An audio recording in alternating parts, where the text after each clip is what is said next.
Bien, en 2 minutitos más vamos a partir, ya que tenemos un quórum bastante bueno. Ya hay casi 30 alumnos, así que en 2 minutos más partimos. A ver si... A ver,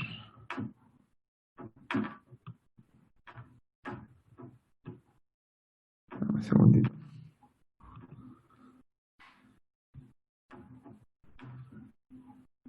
Entonces,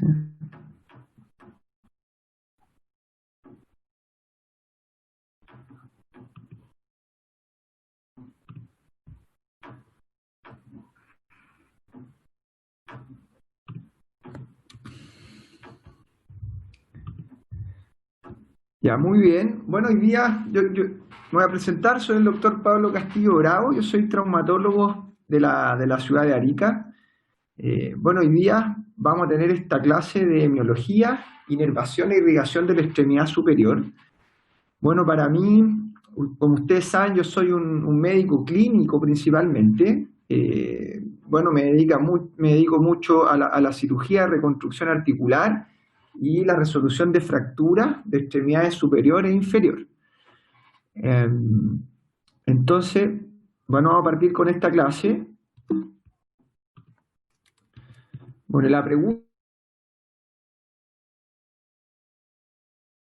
y que en manos demasiado hábiles y en un equipo multidisciplinario, incluso se puede pensar en un reimplante de extremidad, ¿por qué no?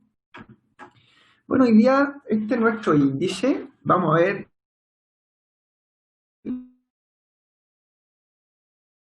principalmente la musculatura, el paso a la mano y su inervación y su arteria y su retorno venoso, pero vamos a ir por parte. Bueno, lo importante es que sepan que el hombro, digamos, tiene un verdadero motor, porque que es un músculo fabuloso que es el deltoide. Este es el músculo más potente del hombro.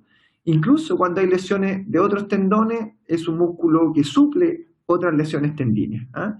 Entonces, el deltoide tenemos distintos fascículos, deltoide anterior, medio y posterior, principalmente. También tenemos estos músculos superficiales del hombro, como el trapecio, el dorsal ancho, el elevador de la escápula, el romboide menor y romboide mayor.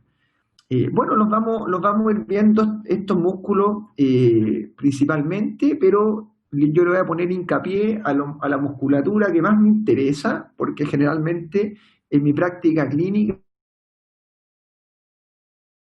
está asociado a lesiones de fractura o lesiones traumáticas que yo me veo recurrentemente en la necesidad de revisar la anatomía para poder tener un resultado clínico exitoso. Como les dije, el trapecio, este es un músculo que, digamos, importante, que es un elevador del hombro y es un rotador de la escápula, y su origen va de las protuberancias occipital externa y la apófisis espinosa S7 a T2. Y este se inserta en la espina escapular, acromion y borde posterior de la escápula.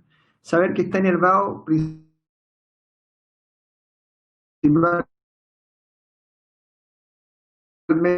por el nervio accesorio y también y el deltoide, pues este es el gran motor del hombro. ¿Ah? Este me importa mucho que sepan cómo está inervado en su parte motora y la parte sensitiva. Bueno, para que sepan, el deltoide es un abductor potente sobre los 15 grados, en el fondo superior en la abducción sobre los 15 grados, ya que los 15 grados iniciales están acá. El deltoide está inervado por el nervio axilar y se origina en la espina de la escápula, acromion y clavícula y se inserta en la tuberosidad deltoidea a nivel del húmero. Entonces es un abductor muy potente. Bueno, tenemos este músculo elevador de la escápula, que como su nombre lo dice, eleva la escápula. ¿Ah? Y en el fondo es un músculo que necesitan saber dónde está, pero ustedes pueden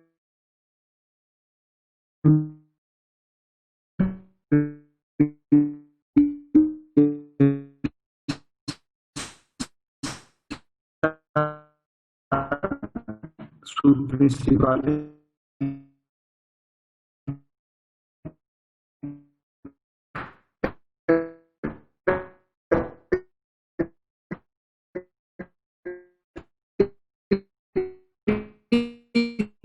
clínicas. Generalmente tengo mucha cirugía. También tenemos el romboide menor y me sirve para transferencias tendíneas cuando tenemos alguna pérdida de alguna función muscular a nivel del hombro. Este dorsal ancho funciona como aductor y rotador interno y extensión del antebrazo, perdón, del brazo. Su origen es a través de la fascia toracolumbar, la apófisis espinosa de las últimas 6 vértebras torácicas, todas las lumbares y parte de la cresta ilíaca.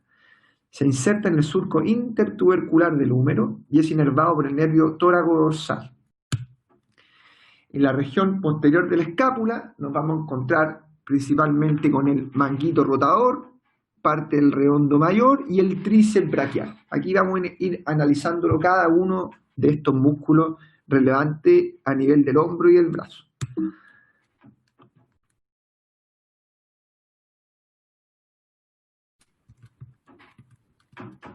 Bueno, tenemos acá el supraespinoso, y este es muy importante en la abducción en los primeros 15 grados iniciales. De hecho, hay un test clínico que ocupo yo mucho que se llama Drop Arm Test, que dejo caer el bracito de forma controlada, y estos pacientes en los últimos 15 grados, cuando hay lesión del supraespinoso, se les cae el brazo violentamente. El supraespinoso es parte del manguito rotador y se origina en los 2/3 de la fosa supraespinosa y se inserta en la parte superior del troquíter o tuberosidad mayor. Es inervado por el nervio supraescapular. El infraespinoso tiene una función principal de rotador externo a nivel del hombro y del brazo. Se origina en la fosa infraespinosa de la escápula y se inserta en el troquíter o tuberosidad mayor detrás del músculo supraespinoso. Su función, como dije, es un verdadero rotador externo principalmente. Y también está inervado por el nervio supraescapular. Tenemos el redondo menor. Este redondo menor tiene una función de rotación externa, al igual que el infraespinoso. Se origina en los 2/3 superiores de la zona aplanada contigua del borde lateral de la escápula.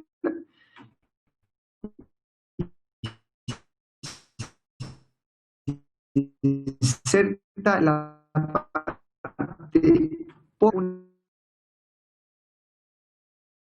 ya que los otros dos están inervados por el supraescapular.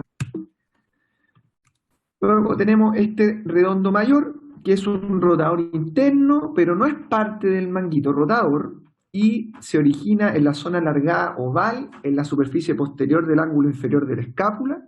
Se inserta en la cresta del troquíter o tuberosidad menor, en la superficie anterior del húmero, y está inervado por el subescapular inferior. Luego tenemos el tríceps braquial. El tríceps braquial es el principal músculo, digamos, que está involucrado en la extensión de codo. Es muy potente y está compuesto por 3 fascículos, por eso se llama tríceps braquial. Y ustedes tienen que, digamos, integrar, que saber que este tríceps braquial está inervado por el nervio radial principalmente. El nervio radial es el que inerva la cara posterior del brazo, y también tienen que saber que el nervio radial inerva toda la musculatura posterior y lateral del antebrazo. Imagínense lo importante que es el nervio radial. Aquí tenemos... Profe, disculpe, ¿lo puedo molestar? ¿Sí? Sí, claro. Lo que pasa es que tenemos unos compañeros que están medio rezagados y están preguntando si les podría dejar entrar. Perdón, voy a meter acá que...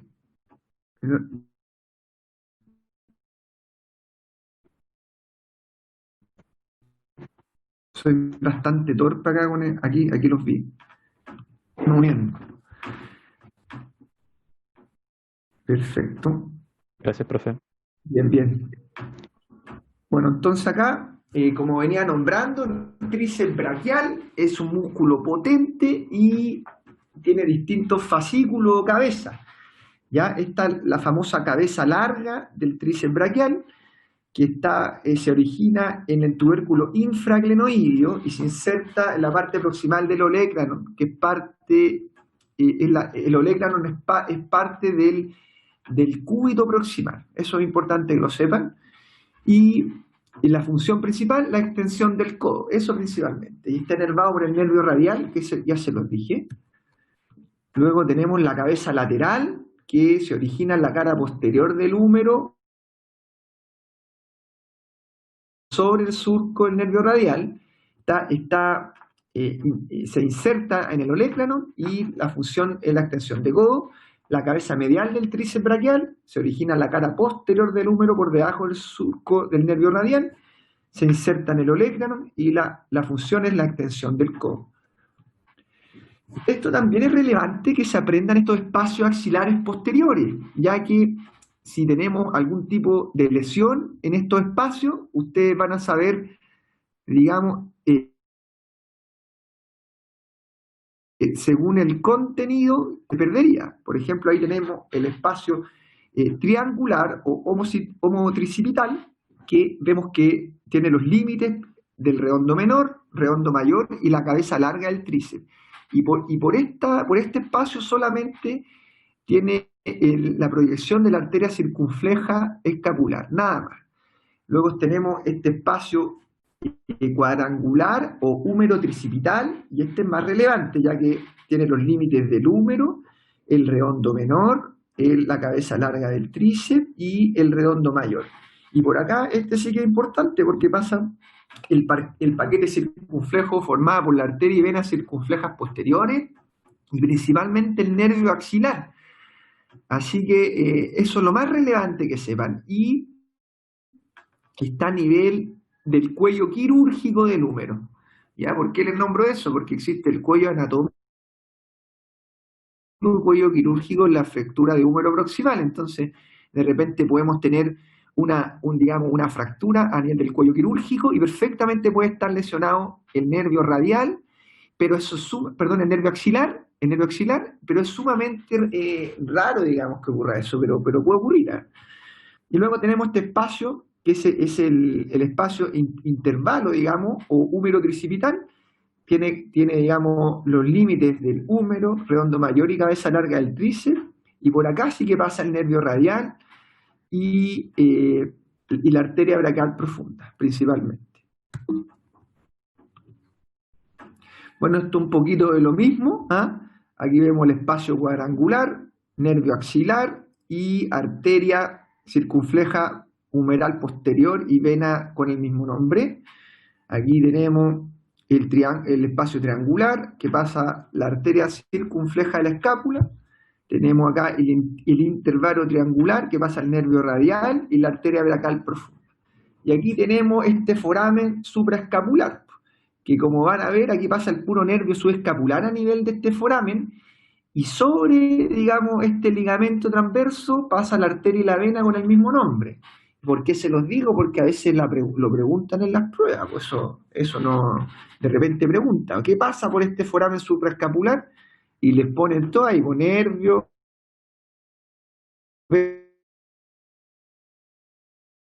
vena y arteria, y no es cierto. Bueno, un poquito de lo mismo acá, podemos ver esta foto, donde tenemos el manguito rotador, supraespinoso, infraespinoso, redondo menor, que se inserta a nivel del troquíter, y la misma referencia, digamos. Entonces aquí tienen que saber, cuando hay una fractura a nivel del cuello quirúrgico del húmero proximal, se puede lesionar el nervio axilar.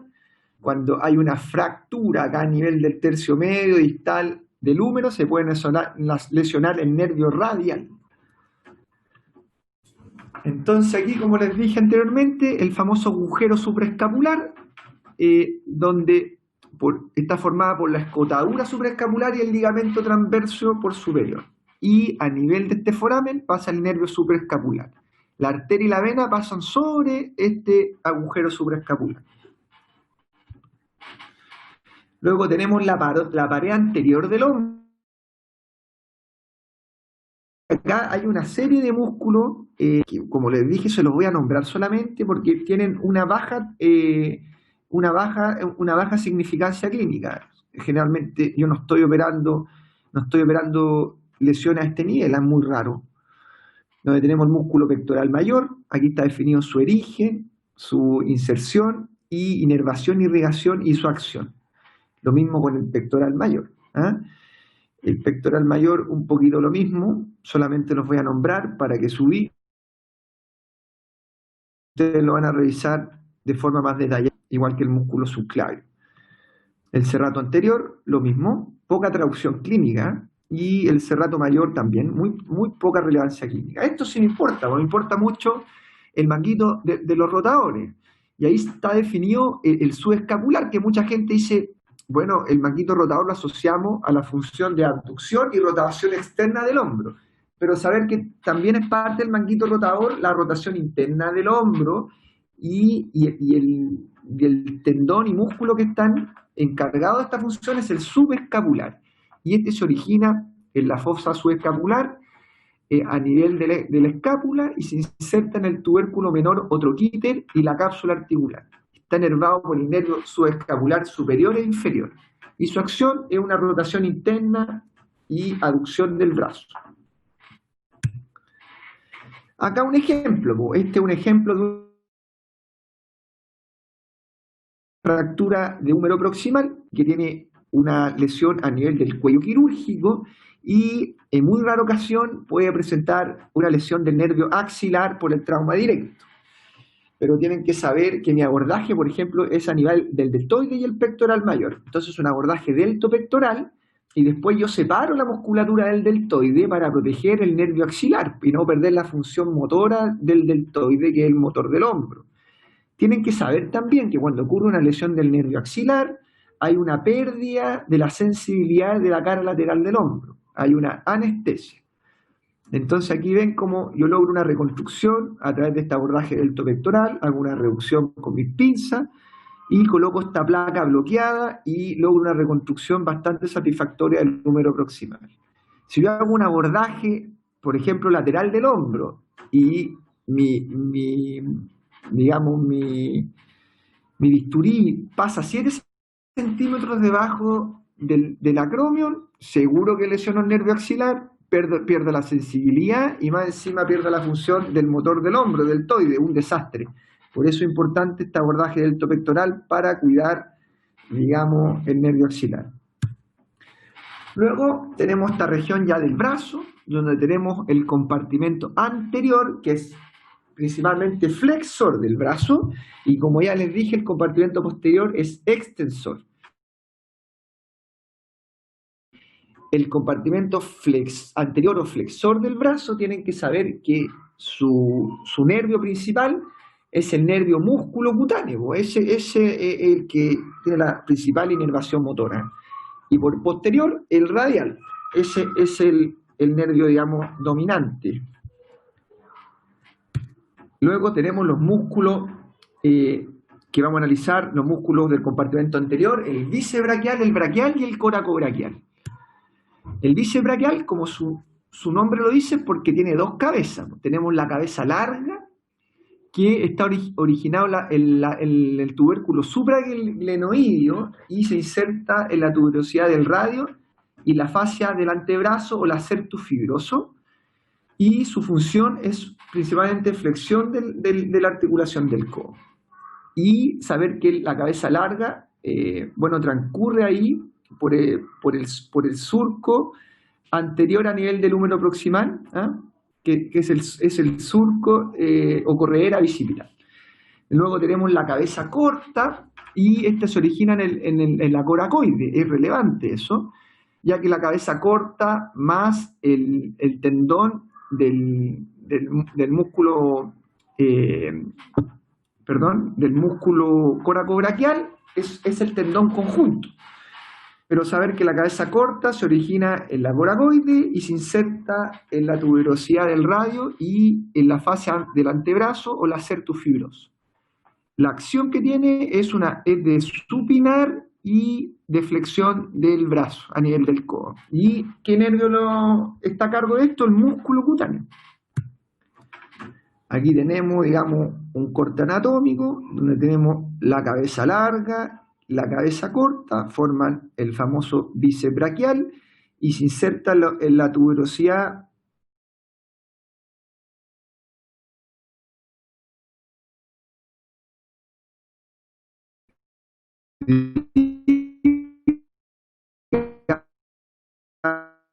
del radio, y aquí esto que es su extensión o la fascia del antebrazo, porque muchas veces ustedes van a notar que se va a perder un poquito, si hay una rotura, por ejemplo, del tendón distal del bíceps, vamos a perder vamos a perder fuerza de la flexión a nivel del codo, pero muchas veces se logra algo de flexión gracias a este lacertus fibroso. Entonces, en un paciente añoso, yo no le reparo el tendón del bíceps porque algo de función tiene, pero en un paciente joven no tengo chance. Él va a querer tener fuerza, va a querer hacer deporte, o va a ser papá, va a tener que levantar a su guagua, entonces yo tengo que reparar estas roturas tendinias. Entonces, por eso es importante que yo les nombre esta famosa extensión, lacertus fibroso, y saber que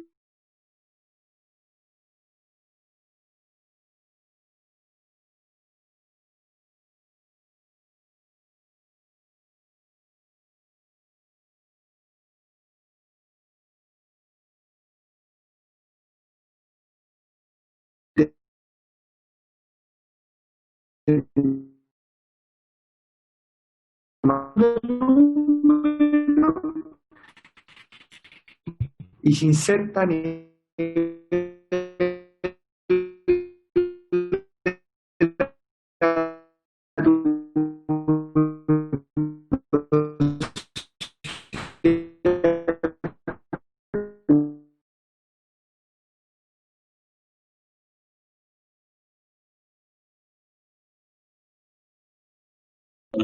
No, se cayó. Lo perdimos. Macho. Que casi.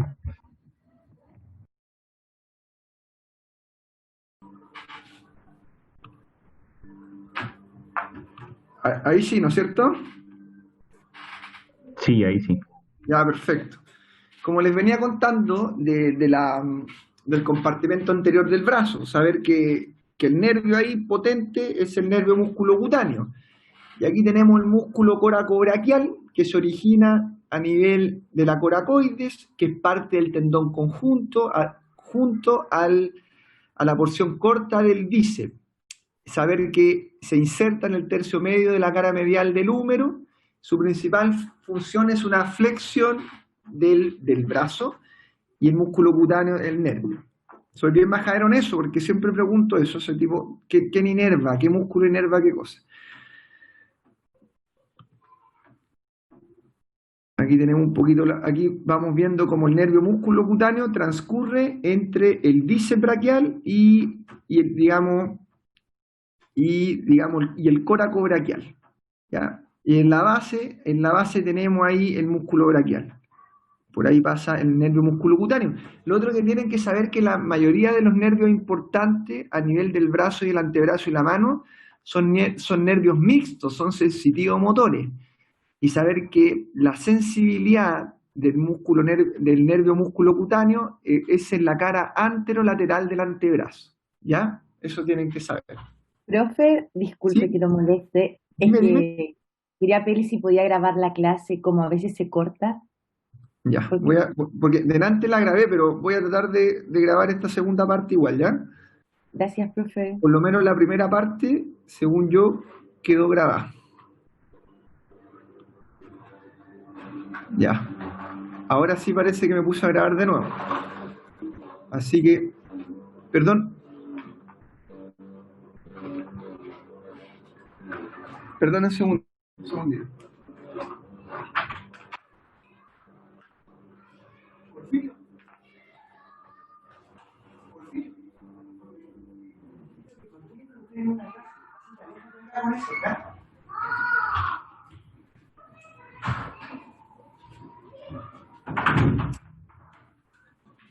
Ya, perdón. Entonces tenemos este compartimento anterior del brazo y tenemos aquí, ustedes ven como tenemos el músculo bíceps y cómo se inserta aquí la tuberosidad del radio y cómo esta fascia del antebrazo o la lacertus fibrosa se inserta también a nivel del cúbito, así que muchas veces no se pierde del todo la función de la flexión cuando tenemos un daño del bíceps braquial, del tendón distal, perdón. Entonces, a modo de resumen, tenemos acá el músculo bíceps braquial con su cabeza larga y cabeza corta, el origen de la cabeza larga, tuberosidad supraglenoidea, y el origen de la cabeza corta, la coracoides, y se inserta a nivel de la tuberosidad radial.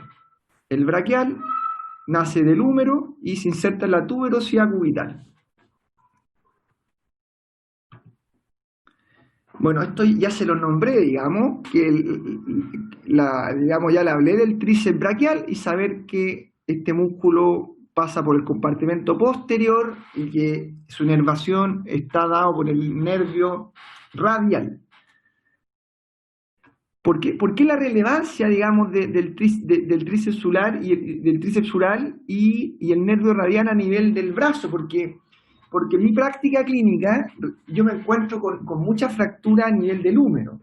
Entonces, cuando tenemos una fractura a nivel del tercio medio y distal del húmero, puede haber una lesión del nervio radial, ya que pasa por posterior a nivel del surco del nervio radial. Entonces podemos tener una lesión, digamos, y el paciente va a tener una mano en gota si tenemos lesión del nervio radial, además de una hipo o anestesia a nivel de la tabaquera anatómica de la mano. Aquí tenemos el tríceps braquial, que ya lo hemos visto detalladamente, y acá cómo transcurre este nervio radial. El nervio radial por toda la parte posterior del surco del nervio radial a nivel del húmero, por posterior, y a nivel del tercio medio distal, ya cambia de posición y pasa más anterior y lateral. Entonces a nivel del codo ya entra por anterior y a nivel del antebrazo tiene dos divisiones por este nervio radial. Una es el nervio interóseo posterior, que nuevamente va a ir hacia posterior y va a dar la parte motora de todo lo que es la musculatura posterior del antebrazo o extensora. Y va a seguir con una rama sensitiva del nervio radial que primero pasa por anterior y luego se anterolateraliza y va hacia la tabaquera anatómica. Entonces, no es para nada complicado, y por nervio radial, toda la función posterior del brazo antebrazo, cuando ese se daña, mano en gota y anestesia de la tabaquera anatómica. Un poquito de lo mismo. Aquí tenemos corte anatómico. Entonces, de repente los preparados anatómicos les pueden poner esto. Y aquí no es complicado mientras ustedes se ubiquen acá, por ejemplo acá a nivel de una sección proximal del brazo, podemos ver acá que tenemos el músculo deltoide por lateral y anterior.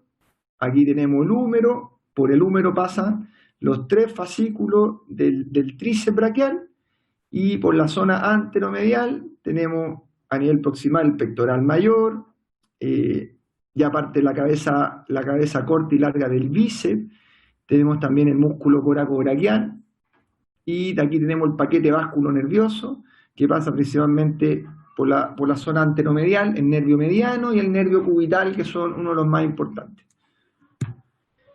A nivel del tercio medio del brazo, también, pues siempre ubíquense por el húmero, compartimento anterior, ahí ustedes van a ubicar el músculo bíceps braquial y también van a ubicar el músculo braquial, y acuérdense de saber que a nivel del músculo braquial y el bíceps braquial, entre medio pasa el músculo cutáneo.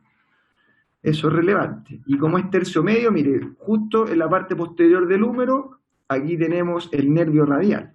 Por la parte medial vamos a tener el nervio mediano y el nervio cubital. A distal un poquito lo mismo. Pero fíjense que ya a distal el nervio radial ya va por anterior ya. Entonces ya va por anterior, ya cambió, digamos, de ubicación, de posterior a anterior.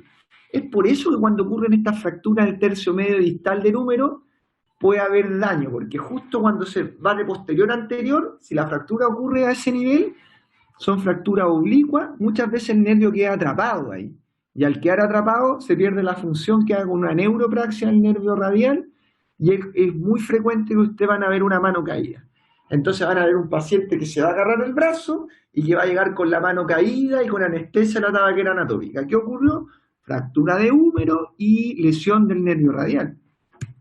Esta fractura tiene un nombre propio, porque fue el doctor que se dio cuenta que ocurría esto. Y esta es la fractura de Ornstein-Lewis, que está escrita el año 63, y vieron que había una asociación entre la fractura del tercio distal y medio del húmero y con lesiones del nervio radial. Posteriormente se conocería con el nombre de esta fractura oblicua espiroidea a este nivel.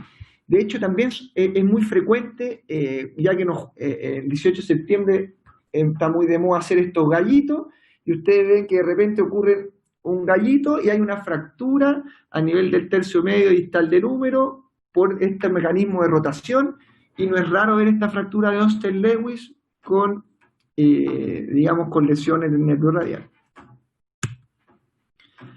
Entonces, a nivel del antebrazo, tenemos el compartimento anteromedial, y que es flexor y pronador, y el compartimento posterolateral, que es extensor y supinador en cuanto a su función.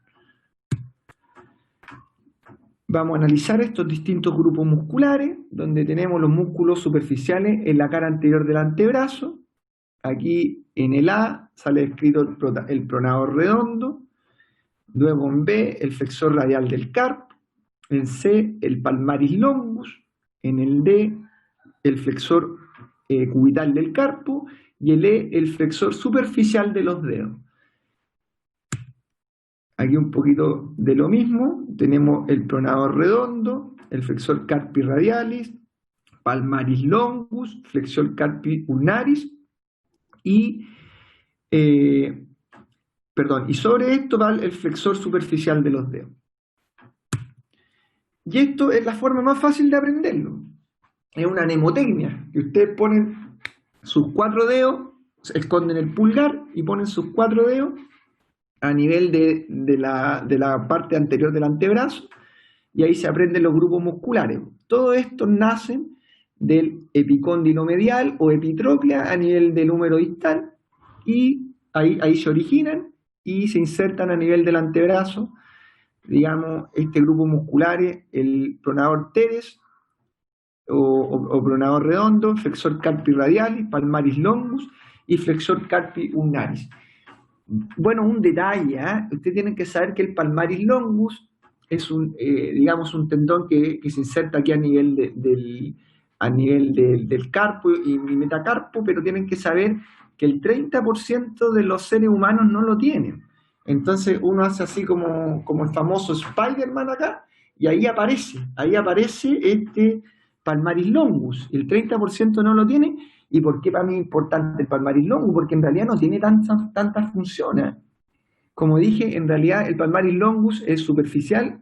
Delante dije algo erróneo, pero se inserta a nivel de la aponeurosis palmar, no tiene tanta función, pero es sumamente relevante para nosotros porque este palmaris longus muchas veces lo ocupamos de injerto de tendíneo y nos ayuda lo tomamos como injerto, y con eso podemos reconstruir otras lesiones tendíneas que generalmente son lesiones tendíneas crónicas, porque son agudas, tienen opción de repararse de forma directa. Pero las crónicas, el palmaris longus es una excelente opción para los cirujanos, traumatólogos, de tomar injerto tendíneo.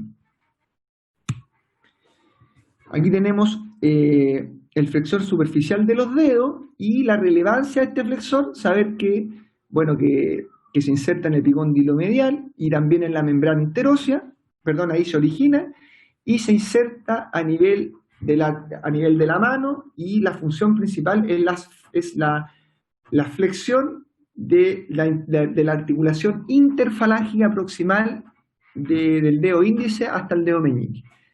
Entonces el flexor superficial de los dedos, es súper importante, que tiene la función de flexión de la interfalángica proximal de los dedos.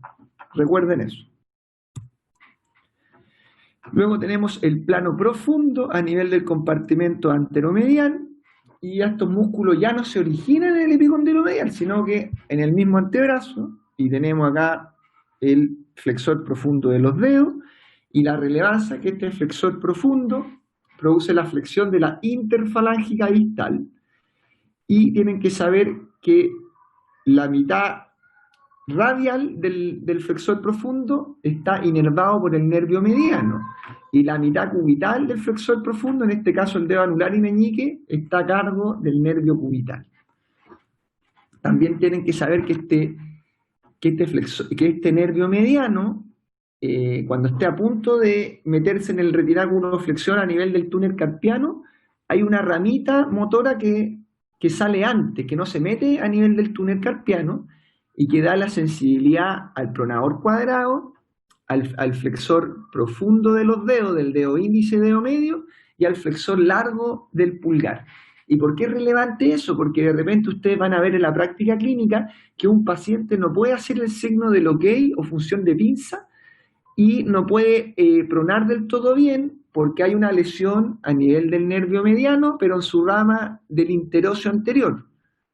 Entonces van a ver que el signo del OK no va a tener, pues no va a tener la flexión de la interfalángica del pulgar y no va a tener la flexión de la interfalángica distal porque no le funciona el flexor profundo del índice ni del dedo medio. Luego tenemos este que vamos a analizar aquí, que es el flexor largo del pulgar, que se origina en la mitad de la cara anterior del radio de la membrana interósea y se inserta en la base de la falange distal del pulgar. Y es clave el flexor largo del pulgar porque me hace la función de pinza, y la función de pinza, sin pinza no tenemos función en mano. No podemos, nosotros nos diferenciamos de otros animales porque tenemos la función de pinza. Con eso podemos hacer gran parte de nuestras manualidades. Y tienen que saber otra cosa, que la mano es más digamos que es una parte musculoesquelética, es un órgano, porque la mano, nosotros gesticulamos por la mano, funcionamos, trabajamos, o sea, la mano es considerada actualmente un órgano. Entonces sale importante el flexor largo del pulgar, ya que me flexiona la articulación interfalángica del pulgar. Y está inervado, como dije, el nervio interóseo anterior, que es parte del nervio mediano. No se olviden de eso. Luego tenemos la región posterior del antebrazo, y aquí tenemos su parte de musculatura superficial, el bráqueo radial, el extensor radial largo del carpo, extensor radial corto del carpo, extensor común de los dedos, extensor del dedo meñique, extensor cubital del carpo y el anconio. Todos estos músculos se originan en el epicóndilo lateral que ahí tienen el famoso codo de tenista o epicondilitis lateral, porque estos tendones en su origen a veces se inflaman o se dañan y es el famoso codo de tenista. Así que todo este grupo muscular en la región posterior del brazo nacen acá, se originan en el epicóndilo lateral del húmero distal. Aquí tenemos estos grupos musculares, el bráqueo radial, que antes era conocida como el músculo supinador largo, ahora se llama bráqueo radial.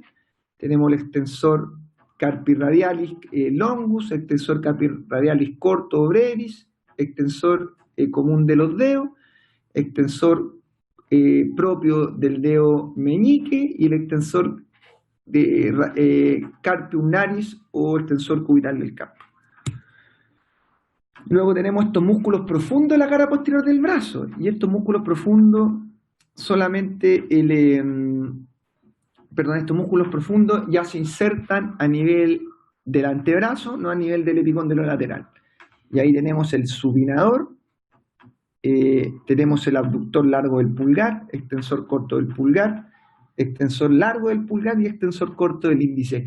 Mire, lo más fácil para aprenderse los extensores de la cara posterior del antebrazo es, como les voy a mostrar acá, es aprenderse los distintos compartimentos extensores a nivel de la muñeca. Si ustedes aprenden estos compartimentos extensores, van a aprenderse todos los músculos del antebrazo principalmente. ¿Y por qué la relevancia clínica de esto? Porque muchas veces tenemos lesiones cortantes a nivel de la muñeca y se pierden ciertas funciones de la mano, funciones extensoras. Y ahí ustedes cuando les toque identificar qué zona se lesionó, van a tenerla clara, van a decir el primer compartimento, el tercer compartimento, digamos, el quinto compartimento, ahí los van a ustedes identificar, digamos, estos compartimentos extensores acorde a la pérdida de la función de la mano con lesiones. Y tienen que saber, no sé si ustedes han escuchado de la tenovaginosis de Kerbein, que es cuando ocurre un gran dolor aquí en el primer compartimento extensor.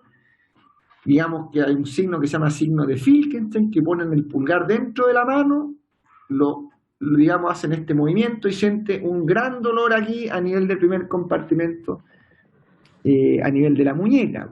Y es típico de la embarazada, de las puérperas, que a veces por cambios hormonales ocurren esta astenovaginosis de Kerfein. Y ustedes tienen que identificar qué tendones extensores quedaron atrapados ahí. En este caso, en el primer compartimento, tenemos el extensor corto del pulgar y el abductor largo del pulgar. Luego tenemos el segundo compartimento, que es el extensor radial corto del carpo y el extensor radial largo del carpo. Luego tenemos esta tuberosidad que es parte del radio, digamos, que es el tubérculo, es el tubérculo, este tubérculo del radio, y sabemos que digamos, al lado del tubérculo del radio tenemos el extensor largo del pulgar. Perdón, voy a silenciar ahí, no sé si a usted, bueno, escucho un audio ahí que me interrumpe. Ya, entonces tenemos luego el cuarto compartimento, que es el extensor común de los dedos y el extensor del índice, el quinto compartimento, que es el extensor propio del meñique, y el sexto compartimento, el extensor cubital del carpo.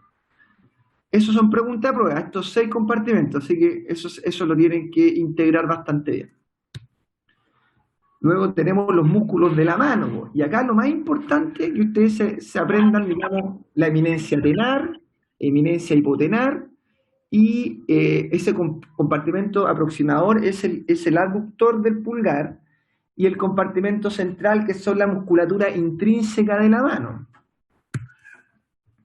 Entonces aquí tienen que saber que la musculatura intrínseca de la mano da la función de apertura de los dedos, de apertura y cierre, y este movimiento, digamos, de extensión que está a cargo de los lumbricales, digamos, una extensión no es completa, es una extensión parcial, y todos esos músculos que son estos músculos intrínsecos de la mano, están a cargo del nervio cubital. Eso es importante, el nervio cubital es el que le produce, digamos, la inervación. La musculatura intrínseca de la mano a cargo del cubital. Luego tenemos esta eminencia hipotenar, que no es tan relevante. También tenemos la eminencia tenar. Y tienen que saber también que tenemos este músculo aductor del pulgar, que eso sí que es importante, porque el músculo aductor del pulgar principalmente está inervado por el nervio cubital y tiene muy poca sensibilidad en cuanto tiene muy poca rama motora del nervio mediano, generalmente es el nervio cubital. Entonces hay un signo que se llama signo de Fromen, que ocurre cuando hay un daño en el nervio cubital y las personas no pueden agarrar un papel, digamos, entre el pulgar y el índice, no pueden. Entonces hacen trampa y flexionan el pulgar para agarrar el papel.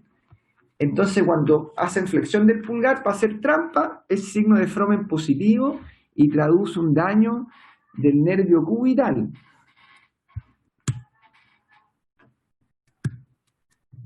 Aquí tenemos la musculatura, digamos, la musculatura que ya se las describía, pero principalmente eso, tienen que dominar la inervación para que puedan entender los grupos musculares de la mano. Y lo otro que preguntan, ¿qué estructuras pasan por el túnel carpiano? Saber que el túnel carpiano es una estructura un compartimento que pasa a nivel de la muñeca, y tenemos el retináculo flexor, que es el techo de este túnel carpiano. Por el túnel carpiano pasan 9 tendones, pasan 4 tendones que son los flexores superficiales de los dedos, otros 4 tendones que son los flexores profundos de los dedos, y el otro tendón que pasa es el tendón flexor largo del pulgar. Tenemos 9 tendones y tenemos un nervio, que es el nervio mediano. Todo eso pasa por el túnel carpiano. De ahí tenemos el síndrome túnel carpiano, porque ustedes saben, cuando se atrapa, el síndrome túnel carpiano significa que este retináculo flexor se engrosa por un tema de cambio hormonal y el nervio mediano queda atrapado a nivel de la muñeca. Y cuando eso ocurre, se pierde la sensibilidad del pulpejo del índice, del pulgar, del índice, dedo medio y la mitad del anular. Eso es típico del síndrome de túnel carpiano. ¿Ah? Entonces los pacientes refieren esta hipoestesia de esos dedos y dolor de la muñeca. Y es porque queda atrapado aquí, a nivel del túnel carpiano, el nervio mediano. Luego tenemos este famoso canal de Gullón, que pasa más por la cara cubital a nivel del carpo, y por ahí tienen que saber qué pasa en la arteria y nervio cubital. Esto es un poquito de lo mismo. Esto es un corte anatómico. Es un poquito de lo mismo. No se entiende mucho en todo caso, Simone. Son cortes anatómicos acá. Y lo otro, bueno, el plexo braquial. El plexo braquial es una estructura sumamente compleja que da el origen de los nervios superficiales del brazo al antebrazo y del hombro. Y esto da para mucho, ¿eh? Podría estar hablando 3 horas sobre el plexo braquial, pero tienen que saber que está formado por raíces ventrales, de C5 a T1 principalmente, por tronco, superior, medio, inferior, y por fascículos lateral, medial y posterior. Es el famoso plexo braquial, sumamente complejo. Pero cuando ustedes tengan un paciente que no tiene una relación clara, por ejemplo, porque aquí cuando ocurre una lesión del nervio, por ejemplo, radial, tienen ustedes una mano en gota. Cuando tienen una lesión del nervio cubital, tienen una mano en garra, porque la musculatura intrínseca de la mano se atrofia y tienen esta mano en garra. Cuando tienen una lesión del nervio mediano, tienen esta mano que se llama mano del predicador. Cuando tienen una lesión del nervio mediano, del nervio interóseo anterior, no pueden hacer el signo del OK. Todo eso tiene una lógica, digamos. Pero cuando no hay lógica, cuando ustedes ven que es una mezcla de síntomas y ustedes no entienden realmente qué función motora es la que se perdió o no, es porque la lesión es más arriba a nivel del plexo braquial y está asociado a accidentes de alta energía. El famoso plexo braquial. Digamos, un material docente que ustedes pueden analizar las distintas divisiones del plexo braquial y a qué nervios dan origen.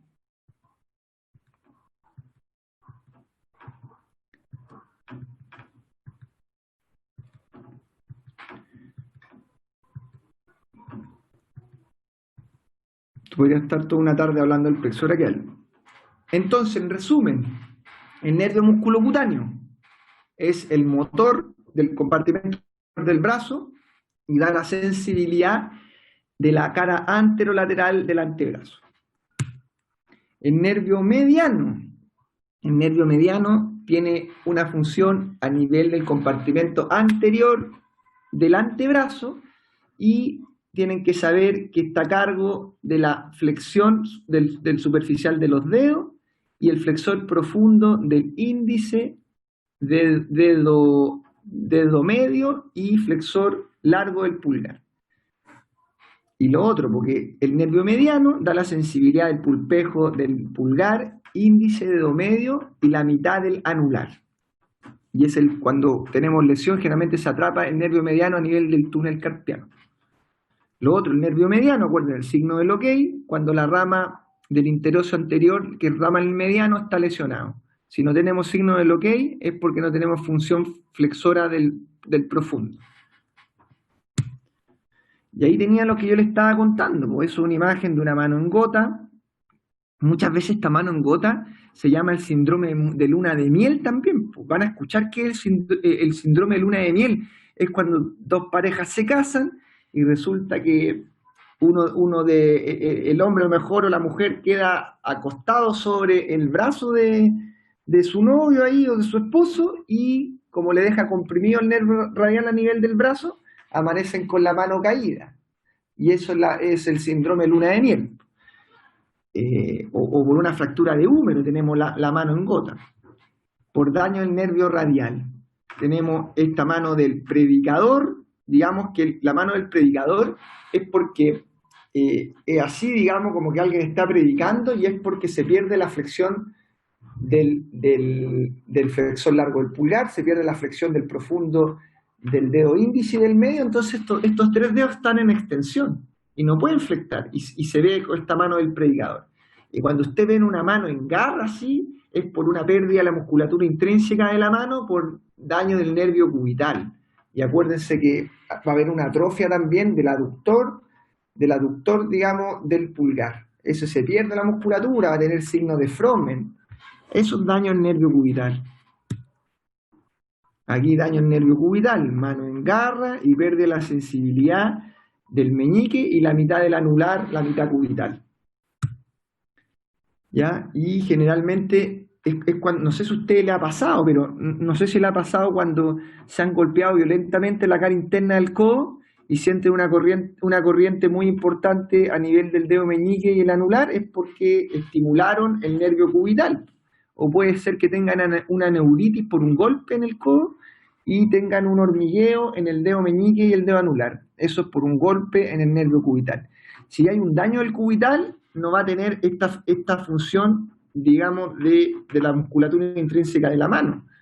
O va a tener signo de Fromen ahí, que no van a tener, digamos, una aducción adecuada del pulgar. Eso, neuritis o lesión del nervio cubital. El nervio radial, ya lo hemos hablado, ¿eh? Mano en gota, asociado a fractura de húmero distal, principalmente. Anestesia a nivel de la tabaquera anatómica. Esto es un poquito de lo mismo, ¿eh? Este es un famoso plexo braquial, no se entiende mucho. Y luego, por la arteria. Las arterias tienen su nombre acorde al nivel anatómico que vayan pasando. La arteria subclava, axilar, braquial, acorde al compartimento que vayan pasando. Perdón, un segundito, que hay una persona que me está dando ubicar por una urgencia. Un nombre va acorde a la parte del brazo que pase, la subclavia, axilar, braquial. Y las venas, las principales, es la vena basílica y la vena cefálica. Saber que las venas basílicas van a la base y generalmente lleva todo el retorno venoso profundo, y la vena basílica. Y la vena cefálica lleva todo el retorno venoso superficial. Entonces, ¿cuáles son las principales venas a nivel del brazo? La basílica, que pasa por la base del brazo, y la cefálica, que pasa más arriba a nivel superficial. Es una mnemotecnia, basílica en la base y cefálica por altura a nivel, digamos, en la parte externa del brazo.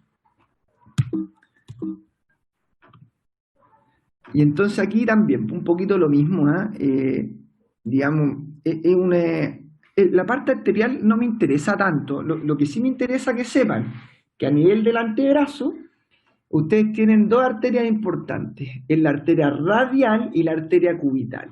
La principal irrigación de la mano está dada por la arteria cubital, no tanto por la radial.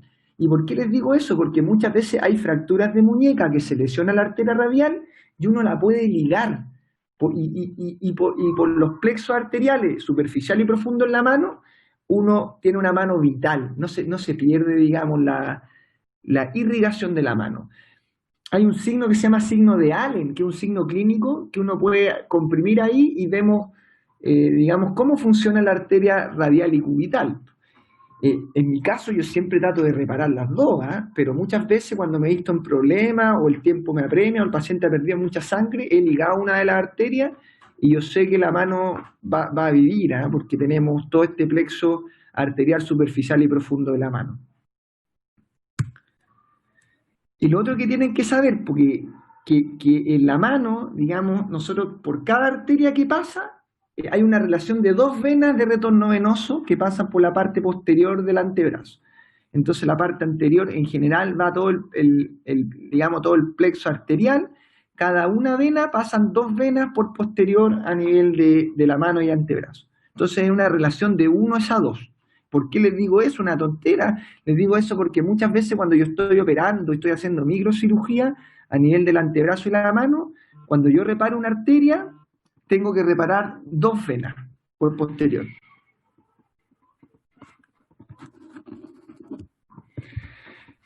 Bueno, acá también, las partes de la arteria axilar, ahí tienen que ir revisándolo 1, 2 y 3, pero generalmente no me interesa que aprendan mucho de eso.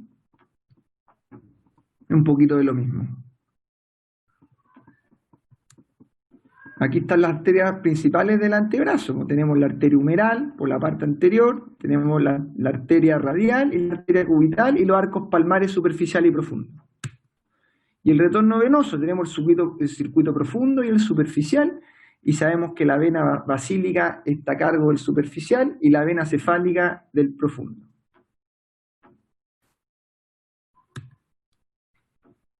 Aquí vena basílica y vena cefálica. Bueno, muchas gracias. Esta es una clase un poco tediosa, bastante larga, pero digamos, lo que más me importa es que ustedes aprendan anatomía con aplicación clínica. Si ustedes hacen eso, van a entender mucho y les va a ir súper bien en su pregrado y cuando lleguen a su ramo de traumatología y en su internado. Así que la anatomía con aplicación clínica. Yo cuando estudié anatomía, muchas veces iba a estudiar de un libro que se llama Rubier, y me di cuenta que el famoso Rubier era pura, netamente descriptiva y no me ayudaba mucho. Así que después recurrí al Moore y me fue mucho mejor, Entonces aprendí anatomía con aplicación clínica. Bueno, hoy en día yo tengo, gracias a Dios, tengo hartos sobrinos que también están estudiando medicina, algunos de ellos ya son médicos, y el último me prestó este famoso Gray. Entonces yo he tratado de actualizarme un poco y de leer un poquito a modo de resumen qué es lo que cómo está enfocado la anatomía hoy día. Pero en cuanto ustedes van a ser clínicos, van a ser médicos, entonces siempre su estudio de la anatomía, por lo menos la parte musculoesquelética, tiene que ir asociado a casos clínicos. Entonces cuando usted ahora tengamos prácticos, yo le voy a poner varios casos clínicos, y en el fondo siempre enfocado a la anatomía, un poquito al revés, porque ustedes todavía no pasan por clínica, pero van a entender mucha clínica si es que saben anatomía y viceversa. Muchas gracias. Muchas gracias, profesor. Creo que tenemos una clase la otra semana. Sí, estoy medio perdido con eso, pero con Pedro Hertz, que es su coordinador, voy a ver esa clase y vamos a ver, digamos, anatomía de la extremidad inferior. Eso, que les vaya